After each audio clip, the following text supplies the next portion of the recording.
नमस्कार दोस्तों, इतिहास गवाह है में आपका स्वागत है।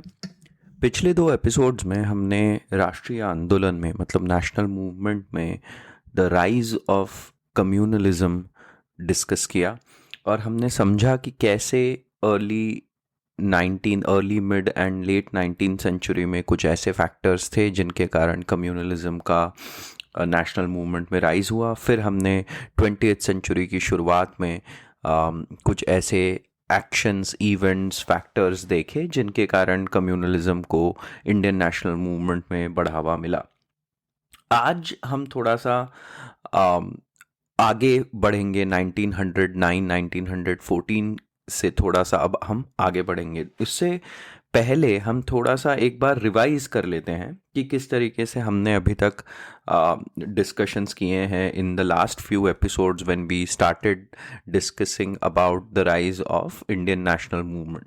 तो हमने सबसे पहले 1885 से 1905 तक का एक फेज़ कवर किया जहां पर we talked about the moderate phase of Congress. फिर हमने 1905 में डिस्कस किया partition of Bengal. We also discussed in detail the extremist phase of Congress and उसी के अंदर हमने क्रांतिकारी राष्ट्रवाद मतलब रेवोल्यूशनरी नेशनलिज्म, उसके जो 4 फेजेस थे, डिफरेंट फेजेस जिसमें रेवोल्यूशनरी नेशनलिज्म डेवलप हुआ अलग अलग तरीके से, वो हमने समझा। फिर हम थोड़ा सा आगे बढ़े फ्रॉम 1907 टू 1914। हमने एक फेज़ देखा जहाँ पे हमने समझा किस तरीके से All India Muslim League became the self appointed champions which they were not actually of the Muslim rights in India. और उसके चलते as we understood that this whole idea of a separate electorate जो था, उन्होंने पहले सबसे पहले demand किया। फिर मॉर्लेमेंटो रिफॉर्म देखा हमने जिसमें ये सेपरेट इलेक्टोरेट की डिमांड को एक्सेप्ट कर लिया जाता है। And then we also saw a time when Indian National Congress and Muslim League में करीबियाँ बढ़ती हैं। They start they adopt the idea of swaraj, self rule, self government together by 1913।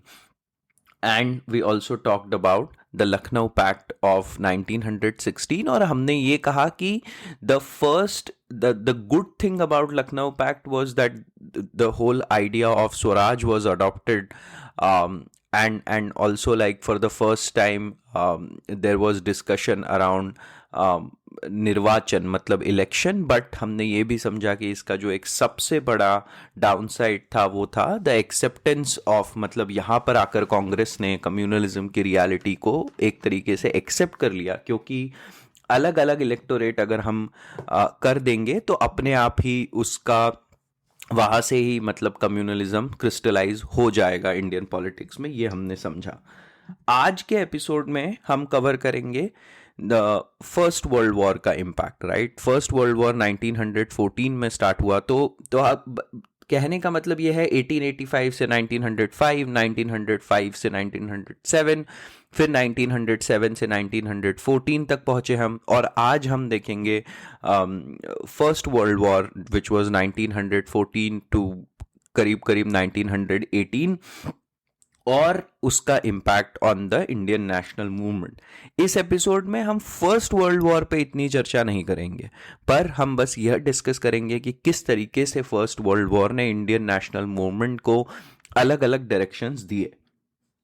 तो जैसे मैं कह रहा हूं कि अलग अलग डायरेक्शंस दिए, तो सबसे पहला डायरेक्शन जो मिला नेशनल मूवमेंट को वो था कि क्रांतिकारी राष्ट्रवाद, जो रेवोल्यूशनरी नेशनलिज्म था, अब वो भारत से निकलकर विदेशी भूमि पर भी पहुंच गया। बहुत सारे क्रांतिकारी राष्ट्रवादी थे जो भारत से निकलकर बाहर सेटल हुए, जैसा हमने पिछले एपिसोड्स में भी डिस्कस किया था। और इन्होंने बाहर जाकर ड्यूरिंग फर्स्ट वर्ल्ड वॉर जो ब्रिटेन के एनिमीज थे उनसे मदद लेना चाहिए, उनसे सपोर्ट लेना चाहा। और इसमें से एक जो सबसे प्रमुख ऑर्गेनाइजेशन था उस time and the movement of that time was Ghadar movement and Ghadar party. which was established by Lala Hardayal, Sohan Singh Bhakna, and Bhai Parmanan in 1913 in San Francisco.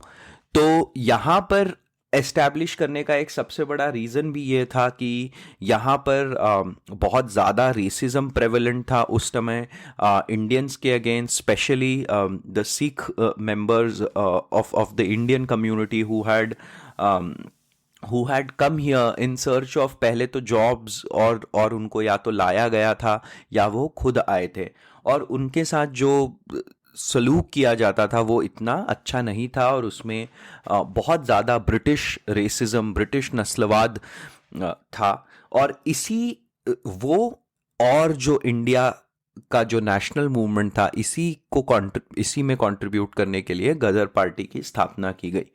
Gadar party का एक सबसे बड़ा कंट्रीब्यूशन ये है कि उन्होंने गदर नाम का एक न्यूज़लेटर पब्लिश करना शुरू किया, जिसमें जो इंग्लिश, उर्दू और गुरुमुखी में पब्लिश होता था, जिसमें उन्होंने लिटरली एक ब्रिटिश राज का कच्चा चिट्ठा इस नाम से ये बताना शुरू करा कि किस तरीके से ब्रिटिश गवर्नमेंट इंडिया का इकोनॉमिक एक्सप्लॉयटेशन कर रही है, किस तरीके से कंट्री में अनएम्प्लॉयमेंट बढ़ रहा है, किस तरीके से हमारी इकोनॉमी को एकदम से पूरी तरीके से कॉलोनलाइज कर दिया गया है, और इस तरीके से हमारी इकोनॉमी का डेवलपमेंट नहीं हो रहा है। तो इस तरीके से गदर जो न्यूज़ लेटर था, इसने बहुत ज़्यादा अवेयरनेस फैलाई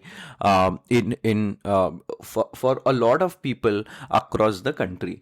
दूसरा, इन्होंने एक सशस्त्र योजना, आर्म्ड म्यूटिनी की एक प्लान बनाया था अराउंड February of 1915, एंड ये आर्म्ड म्यूटिनी का प्लान एक्चुअली सक्सेसफुल हुआ नहीं, but the one of the key events in this plan was the Singapore Sepoy Mutiny of 1915, which is said to be incited by the ideas spread by Gadar party.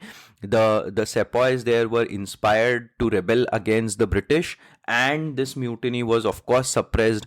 The plan of armed mutiny across the country was also suppressed, but at the same time the Gadar party played a great role in making people aware of the sacrifices of the kind of exploitation that the British were doing in India. इसमें एक और बहुत famous incidence हुआ था, जिसमें एक ship था, कोमागाता मारू, जो एक जापानीज शिप था, और उसमें करीब 337 प्लस इंडियंस बैठ के कनाडा की तरफ जा रहे थे। और the reason to go in this way to Canada was because Canada was not accepting Indians in immigration, and again it was a racial bias, and उसके against में जो इस शिप पे जो लोग थे, उन्होंने सोचा कि वो सीधे जाकर कनाडा में लैंड हो जाएंगे, और इस बात का पता ब्रिटिश गवर्नमेंट को चल गया। तो होता यह है कि वहाँ पहुँचने के बाद, कनाडा पहुँचने के बाद, the ship is asked to turn back and go to the Budge Budge airport, Budge Budge जो बंदरगाह है, वहाँ पर उन्हें वापस जाने के लिए कहा जाता है। अब इसके कारण आप खुद सोचिए कि सी ट्रैवल उस समय वैसे ही बहुत ज़्यादा it gives you a lot of sea sickness, और इतना लंबा ट्रैवल करके जब ये यात्री कनाडा पहुंचे और फिर उन्हें जब इंडिया वापस भेज दिया गया, तो इसके अगेंस्ट में एक violent revolt broke out when the ship finally reached India, and about 22 people were killed in the resulting fight with the officers at the port. Or again, this also played a huge role in lighting up the national consciousness about the kind of racial bias that the British were adopting against the Indians. Ghadar party को एक और तरीके से significantly, हम इस तरीके से उनका जो कंट्रीब्यूशन था वो इस तरीके से और सिग्निफिकेंट है कि पहले जो रेवोल्यूशनरी नेशनलिज्म था, that was based on a lot of religious activities, religious symbolism. पर गदर पार्टी से ही अब जो एक रेवोल्यूशनरी नेशनलिज्म में एक नई तरीके की कॉन्शियसनेस आई, which was basically also now inspired by the international movements और revolutionaries from across the world, जैसे आयरिश रिपब्लिकन्स, रशियन निहिलिस्ट। इस समय रशिया में बोल्शेविक रेवोल्यूशन भी हो गया था, तो वहाँ से जो रशियन कम्युनिस्ट थे उनसे भी बहुत इंस्पिरेशन मिली हमारे रेवोल्यूशनरी नेशनलिज्म को। आगे चल के बहुत सारे क्रांतिकारी राष्ट्रवादियों ने, जैसे भगत सिंह, सुभाष चंद्र बोस, इन लोगों ने गदर पार्टी और गदर मूवमेंट से काफ़ी इंस्पिरेशन ली। अब हमने एक और चीज़ जो देखी थी कि 1907 में the extremist were expelled from Congress, जो एक कांग्रेस का डिवाइड हो गया था। बात आगे आगे बढ़ते बढ़ते अब with during the world war one in 1915 the moderate leaders of Congress passed away. So Firoz Shah Mehta, Gopal Krishna Gokhale by 1915 had passed away, and therefore in 1915 the Congress session was presided by Annie Besant, and Annie Besant invited, opened the doors of Congress for extremists again. और दूसरा चीज जो ये हुई कि 1916 का फिर जो कांग्रेस सेशन था उसमें तिलक वापस से आ चुके थे मांडले जेल से, और अब ही वॉज एक्सपेक्टिंग कि 1916 के सेशन में he gets to preside over the 1916 session, but ऐसा नहीं होता है और उसको प्रिसाइड करते हैं अंबिका चरण मजुमदार। और इससे तिलक कहते हैं कि काफ़ी डिसअपॉइंटेड होते हैं, and therefore at that time he decides to establish his own home rule league in the regions of Maharashtra, Bombay, Barar, Karnataka। और एक्चुअली एक मतलब बहुत ही क्या कहते हैं, एक फनी सी चीज ये है कि दो अलग अलग होम रूल लीग्स एस्टैब्लिश करी थी तिलक ने और एनी बेसेंट ने। Tilak took the areas of Maharashtra except Bombay, Barar and Karnataka, as I said, and Annie Besant led a separate home rule league in Bombay and rest of India। और इसका एक simple reason ये था कि दोनों ही leaders में थोड़े से विचारों के मतभेद थे। दूसरा यह भी था कि तिलक को थोड़ा सा ये फील होता था कि अगर महाराष्ट्र के रीजन में भी Annie Besant home rule league को लीड करेंगी तो उनका जो एक वर्चस्व है महाराष्ट्र में, उनकी जो पॉपुलैरिटी है महाराष्ट्र में, उसको भी थोड़ा धक्का पहुंचेगा। तो इसलिए they divide they make it into 2 home rule leagues and raise the idea of swaraj and self rule. इसको बहुत ज़्यादा लोकप्रिय बना दिया जाता है by the 2 leaders. At this time अगर आप देखेंगे कि कांग्रेस का थोड़ा सा जो this is the low energy phase of Congress, right, कि मॉडरेट लीडर्स जा चुके हैं और थोड़ा सा मतलब it's almost in a nowhere phase, and therefore both the Gadar movement and the home rule movement played a huge role in providing energy and impetus to the national movement at this time.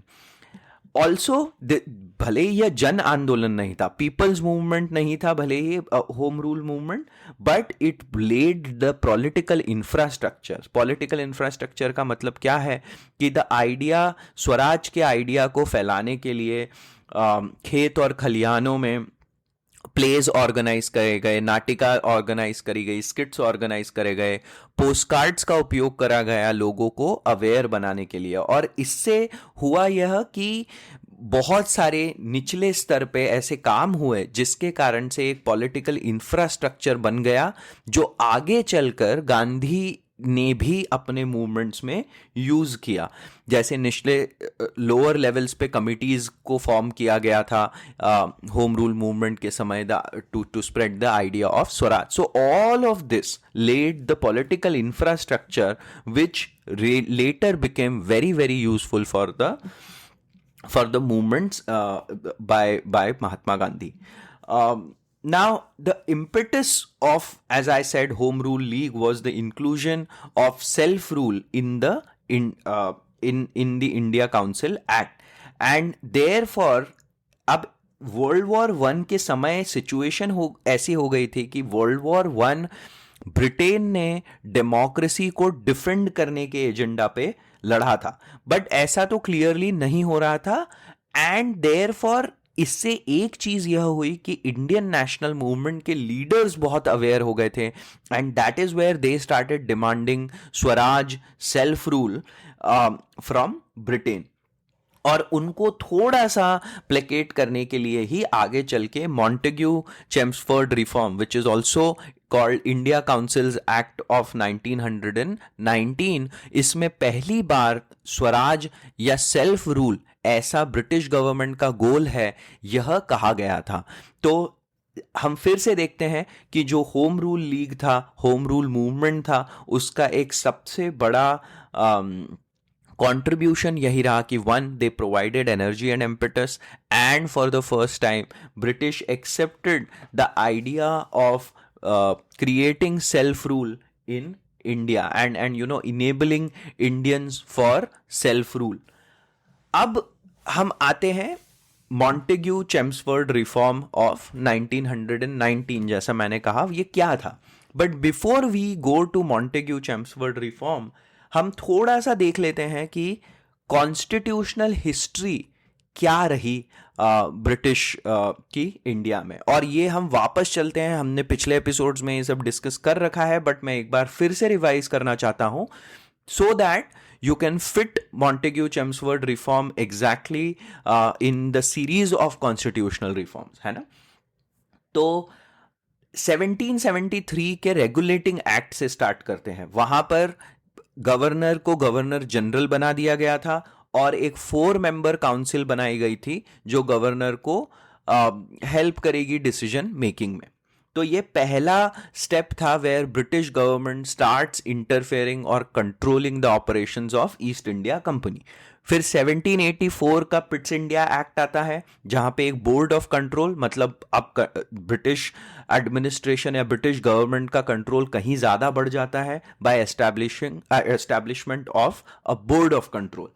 और यहां पर governor general को थोड़ा सा powerful बना दिया जाता है by reducing the members in the council to 3। इसके बाद 1833 का charter act, which is also called government of India act of 1833, और इसमें गवर्नर जनरल को पावर मिलती है to legislate all people in British India. ये पहली बार लेजिस्लेटिव पावर की बात होती है इसमें। दूसरा, एक लॉ मेंबर को ऐड किया जाता है, और हमको पता है the name of this law member was Lord Macaulay, who also formed the education policy for India, who led the foundation for the education system that is prevalent in India. फिर 1858 का, which was right after the first war of India's independence in 1857, 1858 का government of India act आता है जिसमें पहली बार secretary of state for India को appoint किया जाता है, and he is added by a 15 member advisory body. आप देख रहे हैं जैसे जैसे हम आगे बढ़ते जा रहे हैं वैसे वैसे direct control of British government बढ़ता जा रहा है।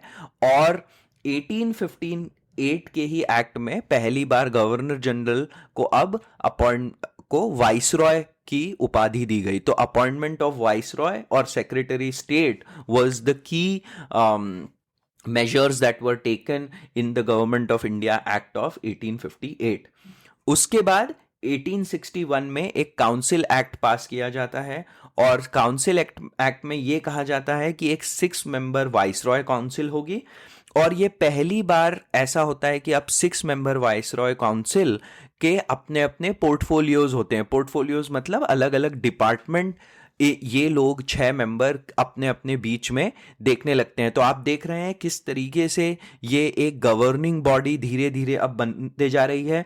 इसी काउंसिल एक्ट में इंट्रोडक्शन ऑफ लेजिस्लेटिव काउंसिल पहली बार किया जाता है। लेजिस्लेटिव काउंसिल बनाए जाते हैं इन बंगाल, बॉम्बे एंड मद्रास, और इन लेजिस्लेटिव काउंसिल्स में 6 से 12 मेंबर्स रखे जा सकते हैं, इस बात का प्रावधान रखा जाता है, जिसमें कुछ ऑफिशियल होंगे और कुछ नॉन ऑफिशियल मेंबर्स होंगे जो कि नॉमिनेट करे जाएंगे। और this is the time when we remember that the demands for Indians in these in the representation बहुत ज़्यादा बढ़ने लग गई थी, और उसी के चलते थोड़ा सा एक चेंज किया जाता है, जिसमें non official members who could be nominated, end of course they had, मतलब देखिए डिसीजन मेकिंग पावर तो इनके पास नहीं थी, but they had a largely advisory role in this council। फिर 1892 का इंडिया काउंसिल्स एक्ट एक इंपॉर्टेंट एक्ट था, जिसमें ये जो सेंट्रल और प्रोविंशियल लेजिस्लेटिव काउंसिल्स थी, इनके नंबर्स को एक्सपांड कर दिया जाता है। तो पहले 6 to 12, मतलब 12 मैक्सिमम मेंबर्स, अब 10 to 16 मेंबर्स का प्रावधान रखा जाता है, और इसमें पहली बार इनडायरेक्ट इलेक्शंस की भी बात की जाती है। और इनडायरेक्ट इलेक्शंस का मतलब क्या, कि लैंड ओनर्स और the elite class in India could nominate members. Again these members could discuss budgetary proposal but they had no power to vote। धीरे धीरे हम देख रहे हैं 1773, फिर 1784, 1833, 1858, 1861, 1892, और जैसे हम देख रहे हैं आगे बढ़ते जा रहे हैं, ये विधानमंडल का formation, secretary of state of India की उपाधि, expansion of central and provincial legislative council, all of this is now basically the constitutional reform का journey in India। और उसी के लाइन में हमने 1909 का मॉर्ले मिंटो रिफॉर्म भी डिस्कस किया था। हमने लास्ट एपिसोड में इस रिफॉर्म को इस तरीके से डिस्कस किया था कि किस तरीके से ये reform was aimed at the divide and rule policy that British wanted to form in India, क्योंकि इसमें जो सेपरेट इलेक्टोरेट है, सेपरेट इलेक्शन है, वो एक्सेप्ट कर लिया जाता है। एंड अगेन इसमें भी ऐसा ही प्रावधान रहता है कि you could debate the budget but couldn't make changes. और इसमें लेजिस्लेटिव काउंसिल के मेंबर्स की संख्या को 69 कर दिया जाता है, जिसमें से 37 गवर्नमेंट होंगे, मतलब ऑफिशियल मेंबर्स, और 32 non official. In non official members में से 5 मेंबर्स, 32 नॉन ऑफिशियल में से 5 members will be nominated and 27 will be elected.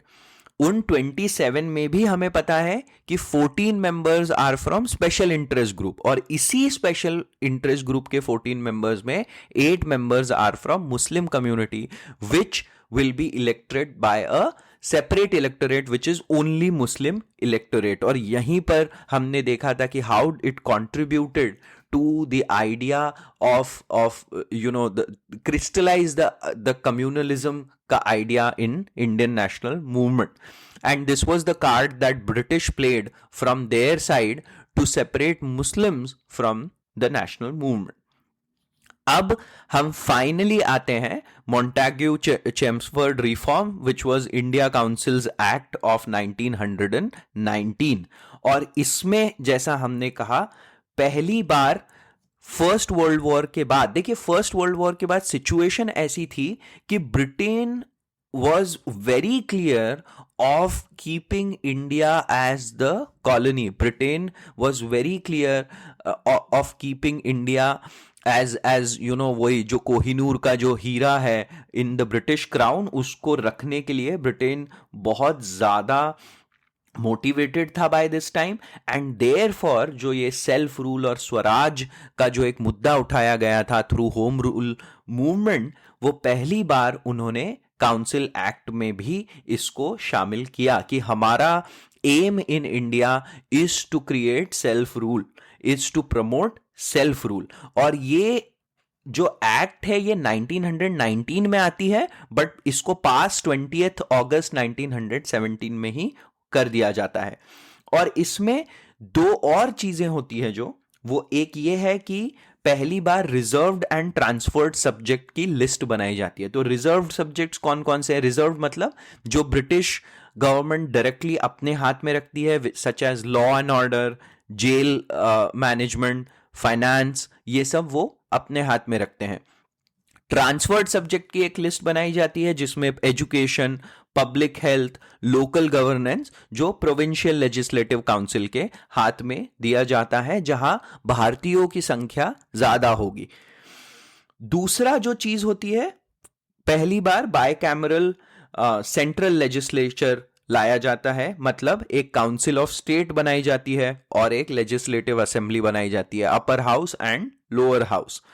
और लिमिटेड, अभी भी लिमिटेड फ्रेंचाइजी ही मिली है, मतलब people with land, people who are elite are allowed to vote. अभी भी फ्रेंचाइजी लाइक जो आपका फ्रेंचाइजी है उसको आगे, मतलब लोगों को वोटिंग राइट्स नहीं मिला है, सामान्य आदमी को अभी भी वोटिंग राइट नहीं मिला है। तो ये था मॉन्टेग्यू चैम्सवर्थ रिफॉर्म। नाम रिफॉर्म है, पर अगर आप ध्यान से देखेंगे तो हो यह रहा है कि every time there is pressure from the national movement on the British government, वो थोड़ा सा, जैसे कहते हैं ना कि ऐसा ब्रेड क्रम्स टाइप थ्रो कर देते हैं, so that they placket the leaders, they pacify some of the anger against the British government and keep doing what they have to do in India as a colonial rulers of India. आज हम यहीं समाप्त करेंगे और वापस से एक बार revise कर लेते हैं। हमने देखा कि वर्ल्ड वॉर 1 का क्या क्या इंपैक्ट हुआ, हमने गदर मूवमेंट की बात करी जिसने नेशनल रेवोल्यूशनरी नेशनलिज्म को एक अलग प्रकार की कॉन्शियसनेस दी, हमने होम रूल लीग की बात करी, और हमने यह भी कहा कि इन दोनों ने कंबाइंड वे में एक इम्पेटस, एक एनर्जी दी उस समय when Congress was almost in like a low energy phase. दूसरा, हमने कॉन्स्टिट्यूशनल रिफॉर्म्स को डिस्कस किया, हमने थोड़ा सा रिवाइज किया कि all the way in which constitutional reforms happened in India, and finally we finished by discussing Montagu Chelmsford reform of 1919। आज के एपिसोड के लिए इतना ही।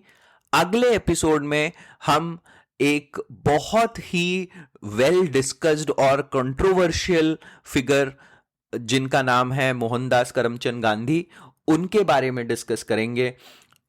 तब तक के लिए धन्यवाद and thank you for listening. जय हिंद।